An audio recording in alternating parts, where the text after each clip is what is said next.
child to rise, like the Lord said, if thou shouldst come forth. But instead, decided to talk to God. And it was then, spontaneously, I made a covenant with God.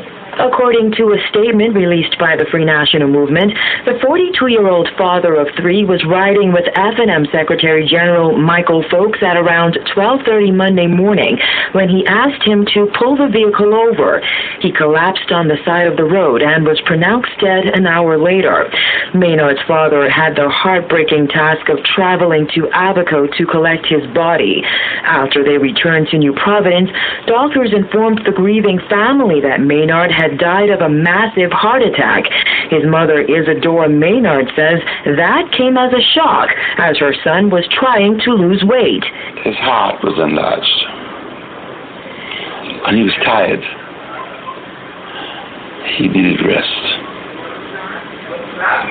You see, people don't understand family island campaigning. But family island campaigning is tough on a fella if he doesn't know how to manage it. As far as I'm concerned, I thought he was well. I know he was in the physical fitness. He had gained a lot of weight over the years, and he was making a considered effort to lose it. Maynard's wife of 4 years, Zelina, says they never knew her husband had an enlarged heart. However, she says the pressures of campaigning did begin to take a toll on him. In fact, just minutes before he died, Maynard promised to take his family on vacation after the North Abaco by-election. Zelina says she heard her husband ask folks to pull on the side of the road. Yeah, I spoke to him. I called him because we have a policy within our marriage that we'll never go to bed without saying goodnight. And I called him just to say goodnight. And he told me what his plans was after he would have already finished the campaign and that he would be home soon. And he asked me about the kids, if I had them ready for school. We had a good laugh. And then he said, pull over. He told the person who was driving to pull over. He needed to use the bathroom. And he said, honey, I'll call you right back. But I never got a call back, and that was it. Zelina says her husband was extremely happy when they spoke, and he didn't seem tired at all. About an hour and a half later, Zelina's father-in-law called to inform her that her husband had passed. Sitting on the couch in her in-laws' living room, the young widow thought back to her last moments with Charles. She believes that in a way he knew his time on earth was coming to an end. She says he rearranged the furniture in their home before traveling to Abaco on Sunday. And during their last telephone call, he admonished her to drink lots of water and to focus on her needs instead of her wants.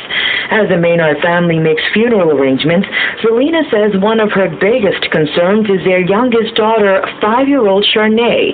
She says Charnay, who is about to enter the first grade, doesn't understand that her father is gone. So we told her that he will be back on Tuesday. So earlier this afternoon, she saw me out there and she said, Mommy, why are you crying? You have to be strong. And I told her that I'm sad. She said, well, I'm not crying because today is Tuesday and my daddy said he'll be back today. So she doesn't understand. She's waiting on her daddy to come back this afternoon like he said he would. Zelina says Charles wasn't just her husband, he was her best friend.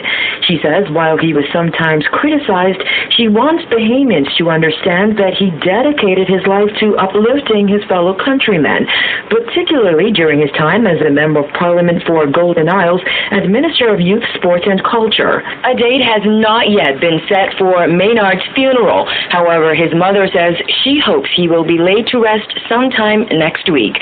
Reporting for NB12, I'm Vonique Toot. Well, there were serious altercations at the Willie Mae Pratt Center for Girls earlier this week, so serious that police intervention